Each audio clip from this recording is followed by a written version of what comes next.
What were the worst 2 minutes of your life? I was 16 and there we were, 4 boys swimming together. We were all the same age at what we knew as the bottomless lake. 10 feet offshore you could sink or swim down until you got scared and thought it was truly bottomless. It was about a quarter-mile wide. One of the boys in our party had the bright idea to swim across it, as a test of our bravery. I didn't want to do it, but peer pressure is a heck of a thing for a 16-year-old boy. I had a bad feeling and soon I would know why. 2 of my friends started out and I followed with my friend. We were probably about 15 to 20 feet apart. My partner was the best athlete of us all, so I felt good about that part, in case I got in trouble. I wasn't a great swimmer and water wasn't my thing, but I would still swim. The 2 ahead of us are cutting out at a pretty fast pace. I said to my buddy, let's just make it across and not race like them. He agreed, and I think he was thankful that I suggested it. Off we went. My heart was pounding, but I remembered my dad's advice on being scared. Keep your breathing calm. I concentrated on keeping my breathing calm. I decided to do a kind of side stroke because I found that to be easiest. My partner was doing a regular stroke. All was well, but somehow, I got ahead of my partner by about 4 or 5 feet. All of a sudden he shrieked my name in cold fear. I stopped swimming, turned around and looked at him. He was pale white, eyes bugged out in terror. I asked him what was wrong. My leg is cramping. I paddled towards him and offered an untruthful consolation.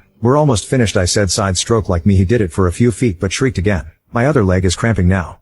I looked into his eyes and I felt my heart go cold. We were in a bottomless lake with 1/8 of a mile left to swim. He started clawing at me, grabbing hold of me with incredible strength. He was trying to pull me under to save himself. I managed to dive down under him to get away and surfaced about 5 to 7 feet away from him. He screamed, "Save me! Save me!"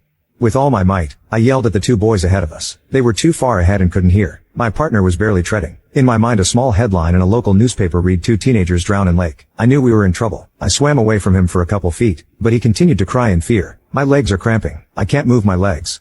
I didn't know what to do, but I told myself I wouldn't die. I calmed my breathing. I told myself to be brave and I stayed with him for a few seconds. Those seconds in which I stayed with him felt like ages. His face was beet red. His eyes were swollen and bugged. And then he cried my stomach. He doubled over in a fetal position. I was in disbelief as I watched him start to sink under the water. He sank about 3 feet before I pulled him up by his belt. I somehow rolled him on his back, but he started clawing at my face. I hit him as hard as I could in the nose and screamed at him to stop. He did. And he started crying again and bleeding from the nose. I kept yelling at him to shut up. I rolled him on his back, wrapped my arm around his waist and started side stroking toward shore. The shore seemed miles away. His face was next to my ear. I could hear him breathing fast and could feel him panicking. I focused on my hand cutting through the water. I held him with my right arm and swam with my left. I just kept watching my breath. I had a hold on his right hip belt loop and swam. When I had the nerve and strength, I yelled for the other boys. They had made it, but were so exhausted that they were laying spread eagle on the shore and weren't paying attention to the lake. I kept swimming, focusing on my breathing, and thinking about the newspaper. I knew he would be much better off with me. It was up to me to save us both. The shore was becoming ever nearer. We got closer and closer and he started laughing hysterically in my ear. He cheerily said, "We're going to make it. We're going to make it."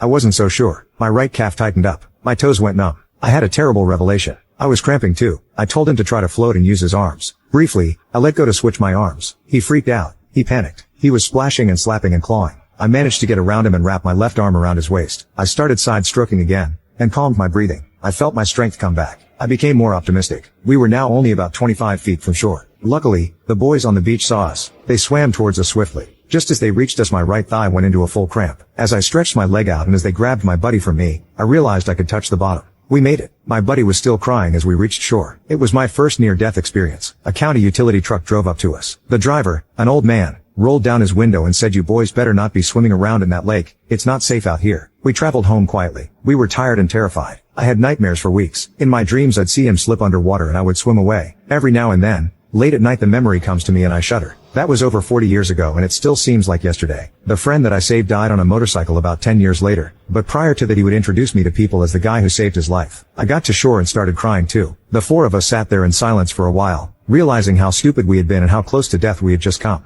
That was terrifying.